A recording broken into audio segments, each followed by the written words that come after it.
On January 6, 2025, at 11:15 a.m., a man named David Morrow was enjoying the scenery of the Pacific Ocean sitting in his apartment balcony. As usual, it was a normal day. Meanwhile, he sees a raging fire with sparks on the mountains of the Pacific Palisades, about 5 miles from his apartment. As soon as he sees it, this fire spread so much in just an hour that the smoke completely covered the mountain. In the satellite view, this fire was first reported on the mountains of the Palisades, but after a few hours it spread to the areas of Eaton, Hearst, Kenneth, Getty, Skirball, and San Fernando. At the time of this fire, the winds of 100 km/h were blowing here, whose direction was from inland towards the ocean. Now the question arises here that if the first fire was in the Palisades, which is very close to the ocean, then how did the fire spread from there to the opposite direction of the wind, 30 to 40 km away? Welcome back to Scope History Videos. Viewers, this fire has destroyed a total of 38,000 acres or 150 square kilometers. More than 12,000 buildings and houses have been destroyed and 180,000 people have left their homes. This is the most destructive fire in the history of Los Angeles, which has not yet been completely extinguished during the production of this video. Every possible attempt to extinguish the fire seems to be unsuccessful. Water bombers are throwing 45,000 liters of water at a time, which looks like a few drops in front of this fire. Special chemicals are also being thrown with the help of water bombers, but all efforts seem to be in vain in front of nature.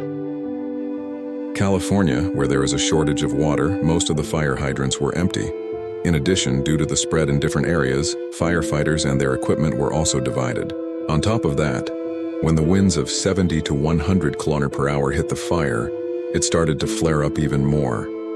Before knowing the real reason for the spread of wildfires in Los Angeles, let's see how many times wildfires have attacked California before this. According to data from the past 25 years, California has been a hotspot for wildfires. In 2003, Cedar Fire in San Diego County attacked 273,000 acres. The fire, which started on October 25th, killed on November 4th, 2003. In 2017, Tubbs Fire burned 36,000 acres, which also started in the month of October. Again in 2017, Thomas Fire burned 280,000 acres. This fire started in December and ended in January. On November 8, 2018, Camp Fire burned 150,000 acres and ended on November 25th after 17 days. Similarly, in 2020, Glass Fire attacked 67,000 acres, which also started in September and ended in October a month later. If we look at the dates of all these wildfires, one thing is very common. Winters. That is, these wildfires have started in the months of winter, and now Los Angeles wildfire also started in the peak winters. So what is the reason that in the history of California, most of the wildfires have started only in the winters? The answer to this question is hidden in a phenomenon called Santa Ana winds. Yes, Santa Ana winds are hot and dry winds that run in Southern California and Baja California, especially during autumn and winter. If you look at Google Earth, there is only desert in the far east of California, which is also called Mojave Desert or Great Basin. Sunlight warms the desert, which increases the pressure of the air here. On the other hand, if we talk about the ocean, the air here is cold and the pressure is low. We read in 6th grade that the air travels from high pressure to low pressure. The higher the pressure, the faster the air will travel. And something like this happens here too. Santa Ana winds from southeast California quickly move towards the ocean. These dry and hot winds suck the moisture from wherever they pass. Because of this, the whole region gets dry in this season. Trees and bushes are completely dry, which are very easy to catch fire. Santa Ana winds, where they turn the entire jungle into a wildfire fuel. If there is a mistake, then the fast winds make this fire even more intense. Burning coals spread quickly, and as soon as they flash, the wildfire is out of control. Now it should be that the direction in which the wind is going, the wildfire should also spread in the same direction. But in the case of Los Angeles, it was seen the other way around. The first fire was seen near the Palisades, which is close to the ocean, and later it spread in inland areas. Why is this? To understand the real reason for this, we will have to understand an interesting phenomenon, which is called a mountain wave rotor. The side of the mountain on which the wind directly hits is called the windward side. and the other side of the mountain where the wind has to go is called the leeward side. When the windward side stops the wind, a vortex effect occurs on the leeward side. And in this vortex, the wind keeps spinning round and round. That is, if the direction of the wind above the mountain is one way, then the direction of the wind below the mountain goes the other way. This phenomenon also plays a very important role in the case of Los Angeles. The Palisades, where the first fire was reported, is the leeward side. And here, due to the mountain wave rotor, the wind was generated in the opposite direction below the peak of the mountain, which became the biggest reason for the fire to spread in the inland areas. Once the wildfire increases a lot, then it gives birth to a lot of strange phenomena.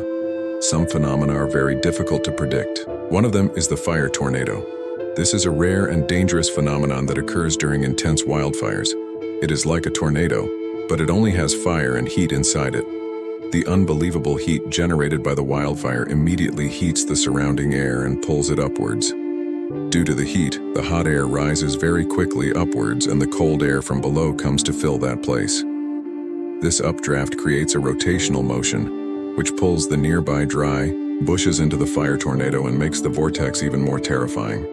Now this fire tornado overpowers the wind in the area and begins to generate its own wind inside itself. It is also very difficult to estimate its direction, but there are more chances that it will increase the wildfire upwards along with the mountain. Wildfire is a reality, and due to climate change, it will be found more frequently in the coming years. America also has the latest technology to control wildfires. First of all, infrared cameras take the temperature and real-time data of the wildfire. Satellites help monitor the size and location of the fire.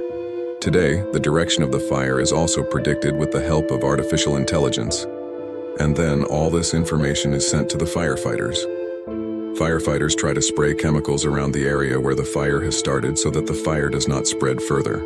But in Los Angeles, if firefighters first controlled the fire in one area, the fire would spread to another place through the wind.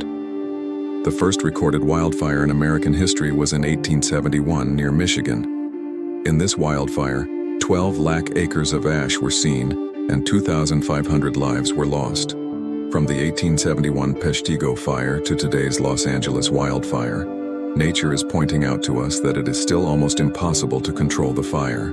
But if we try to understand nature and instead of fighting climate change, try to follow it, then maybe the wildfires can stop again. I hope you will like and share this Scope History videos. Thank you very much for your loving comments. See you in the next great video.